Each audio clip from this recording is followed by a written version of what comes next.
Hello and welcome to another video. In this video, I want to talk about and answer the question as best as I can, open for interpretation and difference in opinion, of are Manchester United progressing under Ten Hag, but also define what does progress mean and how much do United need to see for this to be a successful season. I think these are the important questions on everyone's mind.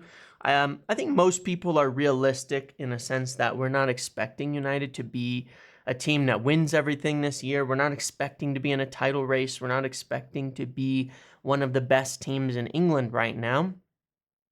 But it is important to set that expectation clearly. And I think that would help. In the post-match review to the Crystal Palace game, I was surprised by how many people, simply because I wasn't totally thrilled with certain things, were very upset with my take on that game. But not totally surprised. I think that in general, if you don't have a clear understanding or agreement on what does progress actually look like and what you're aiming for, then it's going to be hard to agree on the aspects of what it means to progress as a team. We'll also have different opinions about all of this stuff, and I think it's important to look at things from a very logical basis. So that's what I want to do here and look at what does progress look like. So first and foremost, progress for United. If you compare it to last season, anything will look like progress. That's not my measure. So when I'm discussing things or explaining how I see the team or what I see, it's not based on last year. Last year, United performed about 15th in all of the statistical measurements if you look at it. They were actually around 15th, near relegation level for the majority of the season, and actually overperformed to finish 8th. Okay, so this year, anything is going to look like progress on that, as it should. In the starting 11 so far this season, you have Lisandro Martinez, Matthijs de Ligt, Mazraoui, Kobbie Mainoo, and Amad Diallo, as well as Joshua Zirkzee, regularly in the starting 11 who weren't last year. That is 6 improvements to the starting 11 just on personnel alone. Then not to mention what that does for your depth, with Ugarte now to come into the team, with Casemiro being on the bench, with the ability for not to rely on Mason Mount in your midfield, being able to play Dalot at left back instead of Lindelof, just in terms of quality of player, huge improvements. So progress is multifaceted. As a whole, the team is 100% better than last year. It is so much better after the window that United have had, the players that they've signed and the way that they're building a team together. It is massively improved. There's no doubt about that. That's progress. That's, of course, off the pitch progress. They've changed in how they're in the coaching staff and things like that. There is a better mood, a better atmosphere around the players and the coaches. And that is something that Ten Hag will get some credit for as well. Yes, they changed all of the coaches, but one of the things that they did spot as an issue last year that they were unhappy with was the amount of infighting within the club between the staff and the players and everybody not getting along. And even though United haven't had a barnstorming, successful start to the season, there's not the drama in the same way where you're getting players falling out left and right. Ten Hag has been better in press conferences. When I haven't reacted to these things because they weren't there. And to people who think I have like an agenda, one could have taken some of Ten Hag's comments, which some media did, and blown them up and said, well, were you saying this stuff and he's going about players and things like that anymore? He wasn't. And this was clarified as well. He wasn't talking about Marcus Rashford being unprofessional or something like that. Those comments were taken totally out of context and everything. So, I've been very fair on him on that. And that is an area that's improved. When I was with them on the summer tour and met and spoke to some people, and from contacts that I have, everybody has said the mood is much better. And of course, Ineos are helping with that, having actual people in charge running the club now, having people like Dan Ashworth and Jason Wilcox and such actually regularly there and interacting. There's better channels for communication for players and things like that to provide feedback with issues and to get problems solved. But it's also been a lot better between the coaching staff and the players.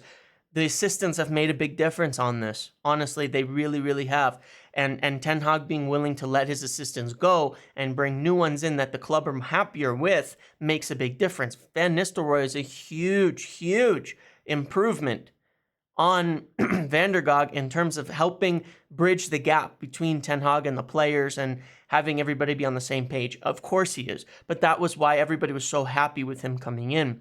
Huge improvement. So a lot of that has improved. Those are all factors that matter behind the scenes that will help the team perform better. Then the question becomes in terms of on the pitch, the things that Ten Hag is more solely responsible for as a manager, team selections, substitutions, and tactical approaches to each and every game. There, it isn't that clear yet, but again, you have to consider what are you measuring. It's not really against last season. Yes, of course, it has to be better than last season. Last season was terrible, and it is better than last season. But it's, are we moving towards a style of play that is consistent, that is comprehensive, and that can succeed at the top level? We have absolutely seen signs of that. But it's also, how much are we getting out of the team relative to the quality of the players? There's going to be debate on this. My personal take on our team right now is that we probably have the fourth best squad in England when you think about it. If you look at the team as a whole, it's very deep. I would say the starting 11 is better than 16 teams. I mean, City, Arsenal, and Liverpool have a better team, at least in the starting 11 for sure. I think you can make an argument that after that it's United. And then when you look at the depth that we now have building into the team, I think we have a significant amount of depth, especially when you have some injuries returning. But when you have Lisandro Martinez and Maguire starting, and and De Ligt starting, and you have Maguire and Euro as your future center back depth, that's incredible depth. When Mazraoui or Dowlow becomes depth as Luke Shaw comes back, that's great depth. When your midfield depth is Mount, Eriksen, Casemiro instead of being your starters, that's much better. When you have Garnacho to come off the bench and Højlund to come off the bench, that is good depth.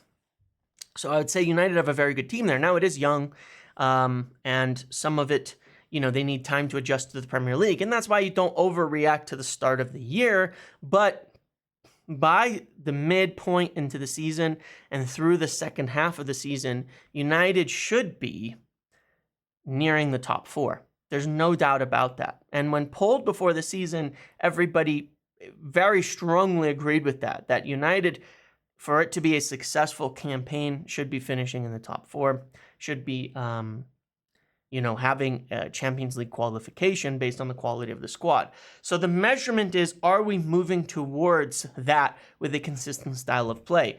Now, we were always going to be better after playing against Southampton, Barnsley, and Crystal Palace. Southampton, 1 point coming into that game. Palace, 2 points coming into that game. Those are easier games.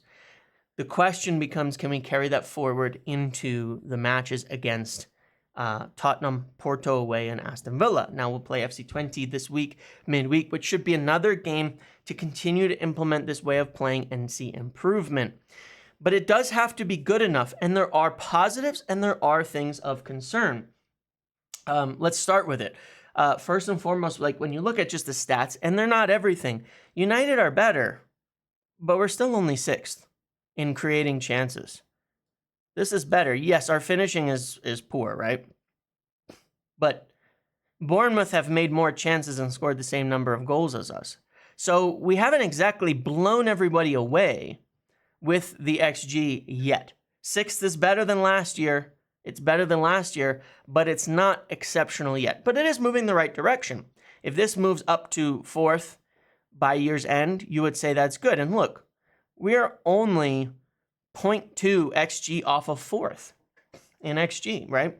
By the way, Arsenal way the fuck down here. Sorry for my language. I think they've been exceptionally mid, but whatever. We're not far off. Okay, so in this area, I would say, and I spoke a lot about this in the pre-match, United's chance creation is way better, and I want to show some interesting things on that, because I think this is going to be the test of whether Ten Hag can get it right or not this season. Really interesting. But at the same time, where I don't go over the top, and why I was more negative on Palace than others, is in terms of expected goals against, we're still 1, 2, 3, 4, 5, 6, 7, 8, 9, 10th. 10th. We still allow way too many chances, and as much as we're getting unlucky on finishing, we're getting lucky as well on teams not scoring against us. Southampton could have had a penalty against it. Well, had a penalty, could have scored 1 or 2 goals against us. Palace could have scored 1 or 2. We still should have won that game, bear in mind. But, you know, the difference between our expected goals scored and expected goals against is not that high. I think it makes for about 7th. You can see the gap for Liverpool is like 8. The gap for Tottenham is like 5. The gap for City is like 7. I mean, funnily enough, yeah, I mean, the gap, Fulham have a better thing here.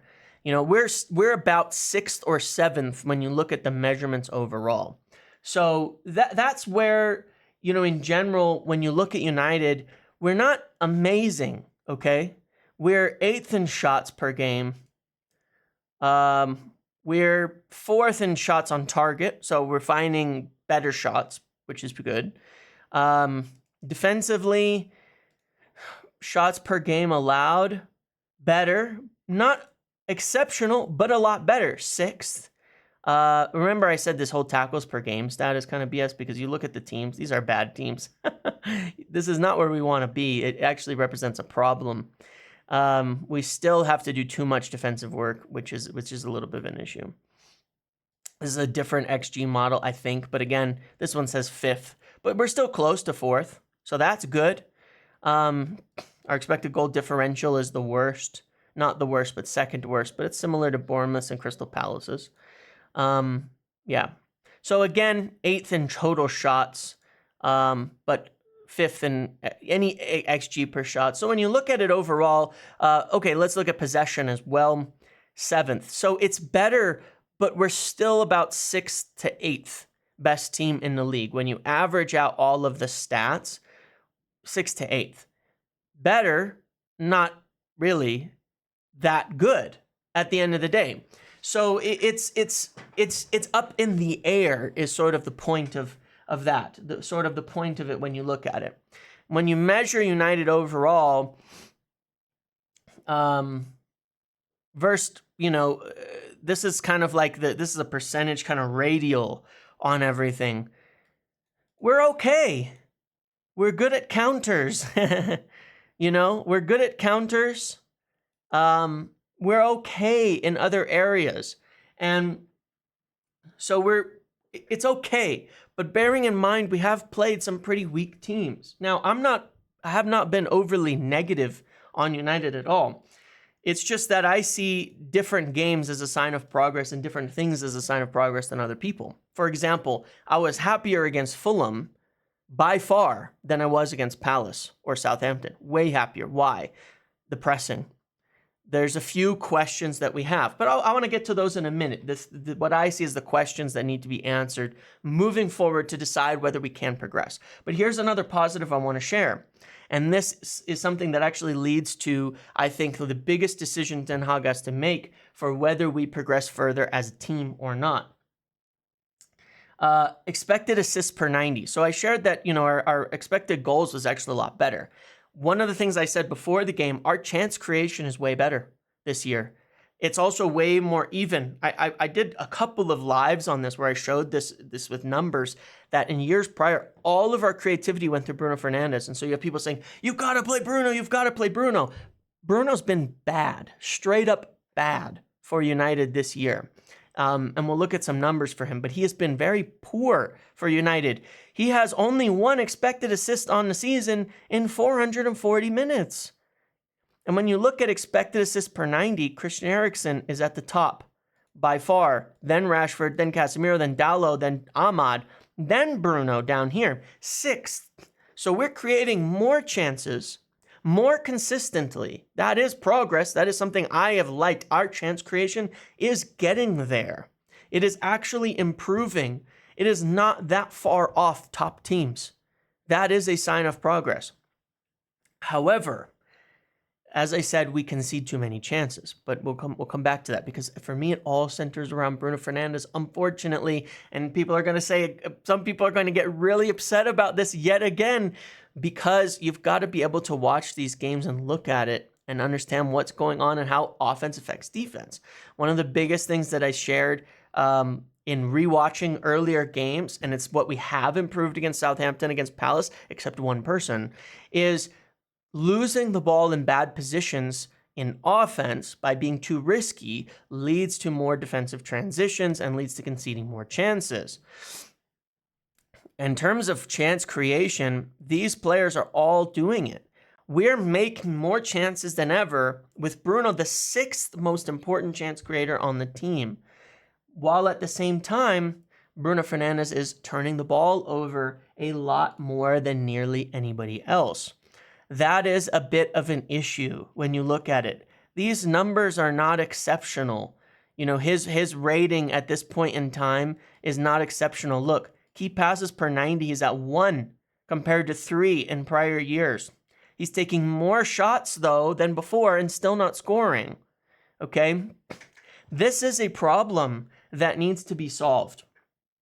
And this is where, you know, just to round out the video, there's really 3 things that I see that essentially need to change this season, or that are sort of the question marks on the team as a whole at this point in time, as to whether we can continue pressing forward. And the reason I was somewhat negative, because I was negative after the Palace game, is that the substitutions concerned me the most, because for me, they said that Ten Hag didn't get the problem and what was working about the team from a personnel standpoint, okay? Joshua Zirkzee did not need to come off at 61 minutes. Rashford definitely should not have come on at striker. If you needed to make a change there because you were struggling to get a goal, I think that obviously the answer could have been getting Rashford on for another winger. Bruno has been often relied on and kept on for his moments of magic. The problem with it that we have is that his ability with the ball has been really poor recently in recent games. It just has, and it's frustrating in this case because, you know, we know he can do better, but he's not creating enough, and he's losing the ball way too much. And Palace was a really good example of this, where he was dispossessed. He lost the ball 34 times while having 73% pass completion. And the more the ball went through him, the worse it got. That's a concern, right? And if Ten Hag can sort this out properly, where he can move the team away from needing the all or nothing with Bruno Fernandes, then I think we will continue to progress forward. Does that mean Bruno can't play? No, it doesn't. The point is that it cannot be reliant on that. It needs to be reliant on a more systemic way of playing. So there's 3 major points that I have, 3 things that I see, you know, that we need to do, that we can improve. Number 1 is, in terms of the midfield stability, one of the adjustments that Ten Hag has made is move this fullback in here. So it's a 3-2-2-3 or a 3-2-5 if these are in attack, instead of a 3-1-6. Now, obviously, there's the plus and the downside of this is that you get an extra midfielder to be more defensively robust, right? To be more defensively solid in the middle at the expense of an extra attacker. So that can explain why you maybe score fewer goals as well if you have to make that adjustment, but it's a good one. However, at the same time, he's done it as a means of playing Kobbie Mainoo here because he needs the support and getting Christian Eriksen into the team. Eriksen has been so far, if you take away his contributions, I'm not saying you do, but if you take away his contributions to Southampton and Palace, we don't win either game. He's been easily our best player on the pitch when he's played, I think. In both of those games, as well as at Barnsley, I think he was exceptional over the span of those 3 games. So you're doing this to get Eriksen in the team. If you play Ugarte, then you lose Kobbie Mainoo unless you drop one of Eriksen or Bruno to get Ugarte in the team. And against good teams, you will need that. You cannot play this against good teams. This will not work against top teams. This midfield is not physical enough. It is not solid enough, and is going to absolutely burn out Kobbie Mainoo. He was better against Palace, but again, a weaker midfield and one that didn't press at all. That's the other difference. When teams start pressing, this midfield with these 4 personnel will not work. So the question becomes, how do you get the same creativity? And the answer is, well, you can either solve it by, once again, getting Ugarte into the team and pushing back up into your 3-1-6, so you have more attackers, and you could put in Kobbie Mainoo here. But realistically, if we want to stay defensively solid, we can do this. But it means of Kobbie Mainoo, Eriksen, and Bruno, someone has to be dropped. And someone needs to not be starting. And when you look at it based on influence, right now, it needs to be Bruno Fernandes. That's one of the big decisions that Ten Hag has to make. Because if we keep doing this, then it's not going to work against good teams. When we'll see against Tottenham, against Porto, against Aston Villa, it's not going to work as well against teams that press, against teams that have more physical, energetic midfielders than Palace and Southampton. When Southampton, when they were pressing in the first 30 minutes, ran over Eriksen and Kobbie Mainoo for quite a while. When we play against good teams, it's not going to work, that midfield. So you have to get Ugarte in the side. We know that.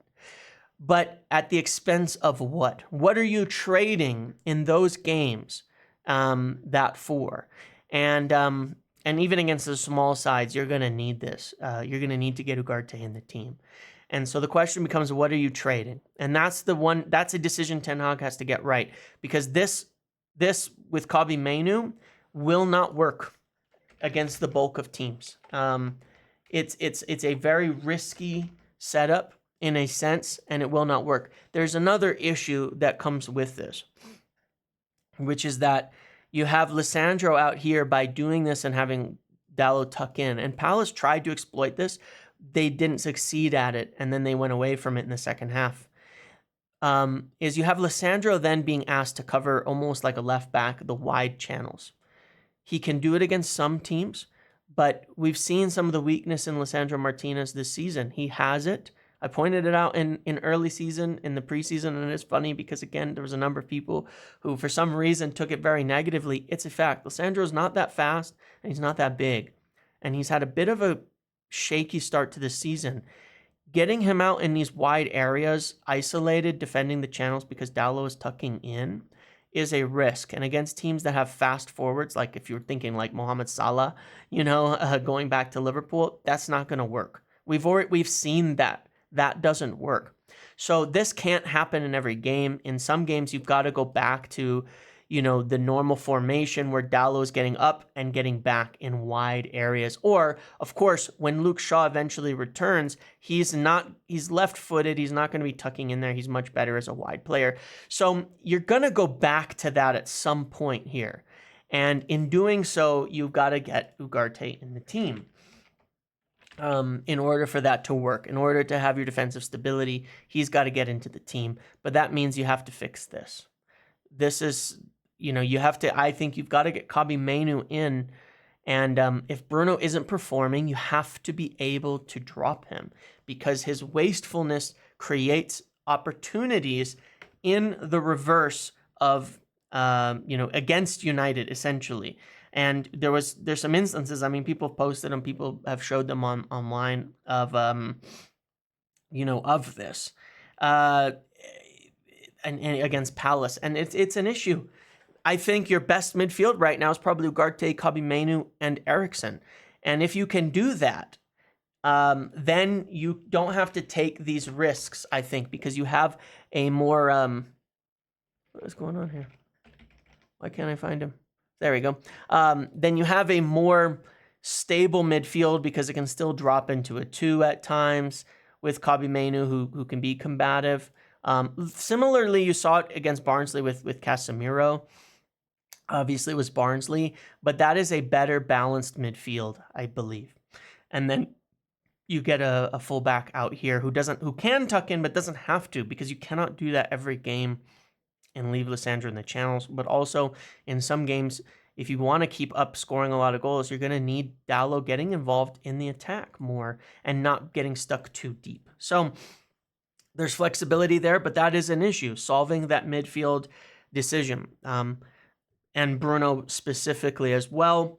And then when teams press us, same issue, same story. That midfield has to change. You have to get Ugarte in here, and then you have to solve with 2 players, what are the right 2 players to put next to him and around him when teams actually start pressing us, which Palace didn't.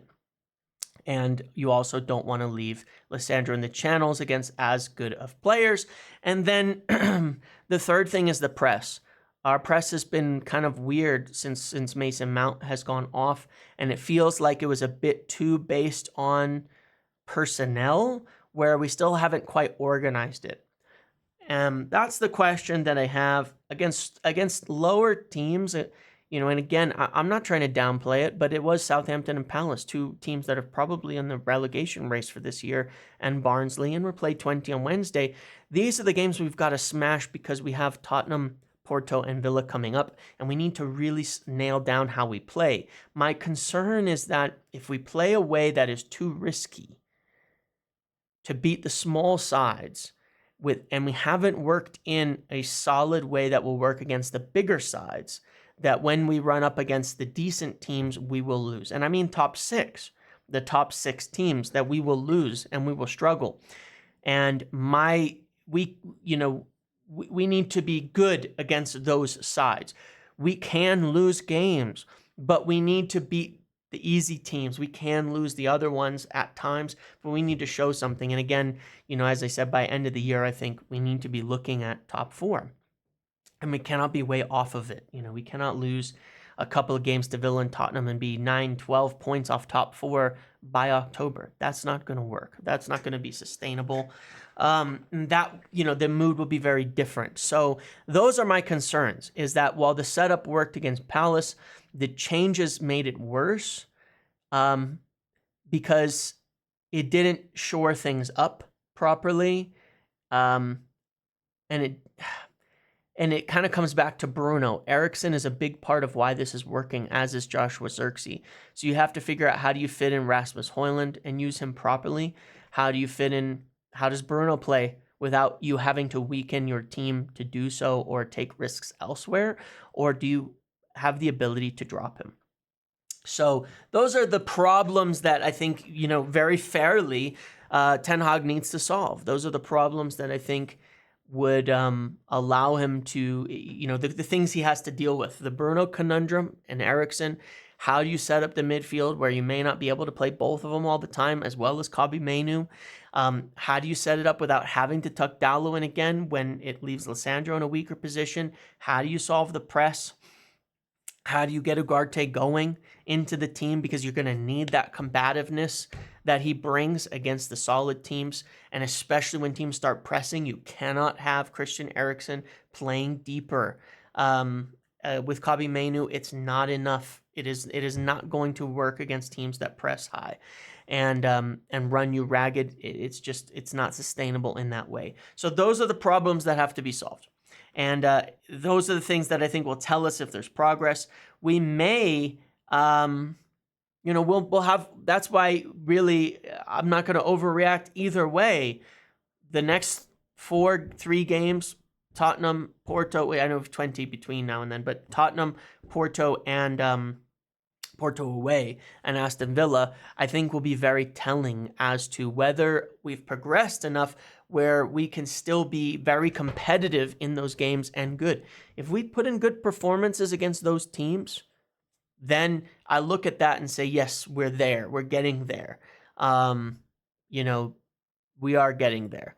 And things are moving forward. And we see consistency too, right? Not we end up in a deep block hitting on the break, but we consistently can still maintain possession, that we can consistently create chances, that it doesn't all rely on one person, right, to do it. Because I think right now a big positive is how evenly spread our chances are, which makes nobody really undroppable.